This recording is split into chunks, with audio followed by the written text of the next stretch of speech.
राजस्थान में पहले सरकारी इंग्लिश मीडियम स्कूलों को बंद करने और फिर नए जिलों को निरस्त करने को लेकर उठी सियासी हवा अभी शांत भी नहीं हुई थी कि एसआई भर्ती 2021 के पेपर लीक के मामले ने तूल पकड़ लिया है। विपक्ष इन मुद्दों पर भजन सरकार को घेरने का कोई भी मौका नहीं छोड़ रही है। ऐसे में एक बार फिर कांग्रेस नेता सचिन पायलट ने भजन सरकार पर एक के बाद एक कई मुद्दों पर ताबड़तोड़ सवाल किए और भजन सरकार को जमकर घेरा। आपको बता दें कि पूर्व डिप्टी सीएम सचिन पायलट ने अपने आवास पर मीडिया से बातचीत की। इस दौरान उन्होंने कहा कि सरकार को 1 साल हो गया है, लेकिन इस दौरान लिए गए निर्णयों से जनता में गहरा आक्रोश है। पिछली बार गठित नए जिलों को सरकार ने निरस्त कर दिया, जिससे जनता में नाराजगी बढ़ी हुई है। सरकार को अब 1 साल हो गया और जो निर्णय लिए सरकार ने उससे जनता में काफ़ी आक्रोश भी है।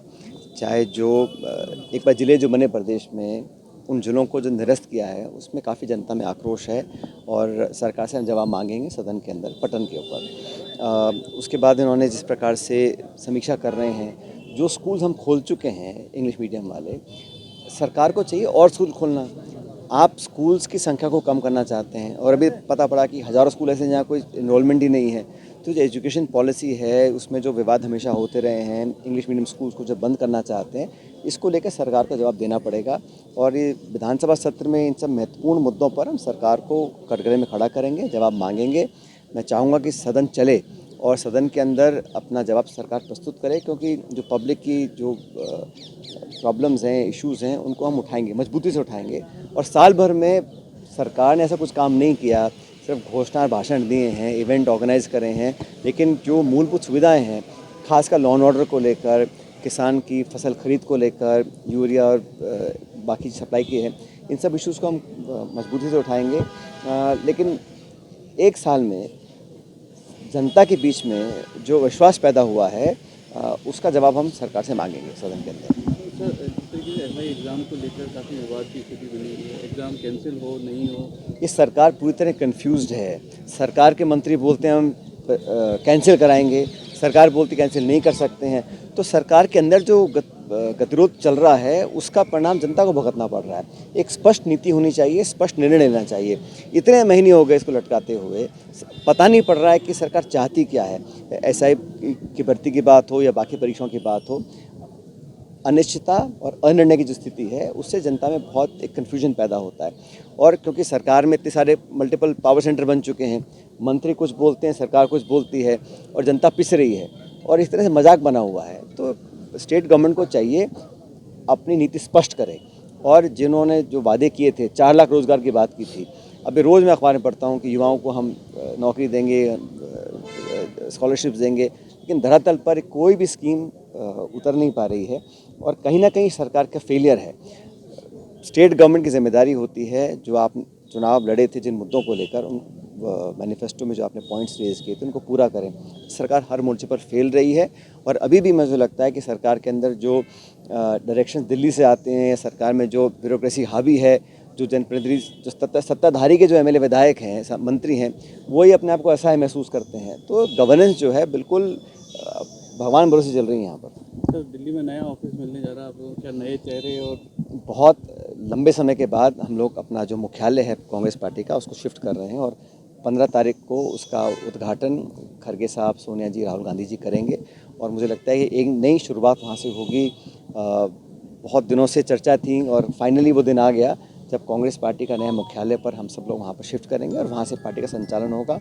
जैसा खड़गे जी ने कहा, 2025 जो है ये संगठन को ताकत देने का साल है। बहुत ज़्यादा चुनाव इस साल नहीं है, तो पूरे साल भर में संगठन को, कार्यकर्ताओं को मेहनत कर कर जो हमारा स्ट्रक्चर है उसको और पुख्ता बनाने का साल है और हम पूरी ताकत के साथ इस काम में जुट जाएंगे। सर, आपके समय पंचायत समितियों में बदलाव हो चुके थे, अब नई सरकार जिलों के बाद में उनमें भी कहीं कहीं लग रही है कि मंशा देखो आप सरकार की, जो प्रधान, प्रमुख, जिला परिषद, पंचायत समिति में चुनाव होने चाहिए वो समय पर नहीं हो पा रहे हैं।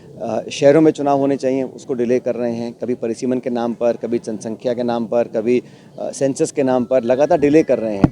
केंद्र सरकार ने शुरू किया वन नेशन वन इलेक्शन, वो कब कारगर होगा हमें मालूम नहीं है, लेकिन बहुमत नहीं है सरकार के पास, केंद्र सरकार के पास, सदन के अंदर, पार्लियामेंट में, कि उसको पारित कर पाएँ। तो हमेशा ही ये डिले करना टैक्टिक्स हैं कि भाई जनता का ध्यान डाइवर्ट रहे। आज मुद्दे हैं महंगाई के, अनएम्प्लॉयमेंट के, लॉ एंड ऑर्डर के, उस पर सरकार का ध्यान नहीं है। बस नए जो है जुल्म देने का उनका काम है। और ये जो परिसीमन का काम है सरकार को स्पष्ट करना चाहिए ना, क्योंकि जो जनप्रतिनिधि चुनकर जाते हैं उनका कार्यकाल ख़त्म हो गया, वहाँ पे फिर अधिकारी बैठते हैं और जनता की जो आवाज़ है वो नहीं पहुँच पाती है। तो प्रियंका जी पर जिस तरीके से कमेंट किया, हम सब कह चुके हैं, बड़ा निंदनीय है। और मुझे आश्चर्य इस बात का है कि जो स्टेटमेंट प्रियंका जी के बारे में बोला गया उसका खंडन या उससे दूरी बनाने का काम भाजपा के शीर्ष नेतृत्व को करना चाहिए। इससे बुरी बात क्या हो सकती है? क्या स्तर पहुंच गया राजनीति का?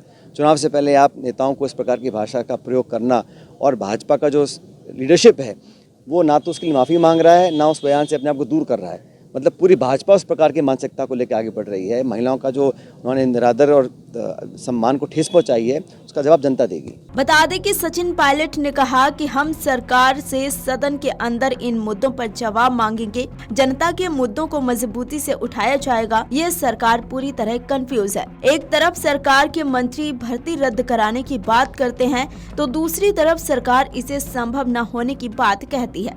इस आंतरिक गतिरोध का खामियाजा जनता को भुगतना पड़ रहा है। उन्होंने ये भी आरोप लगाया कि राज्य सरकार के कामकाज में स्पष्ट नीति का अभाव है।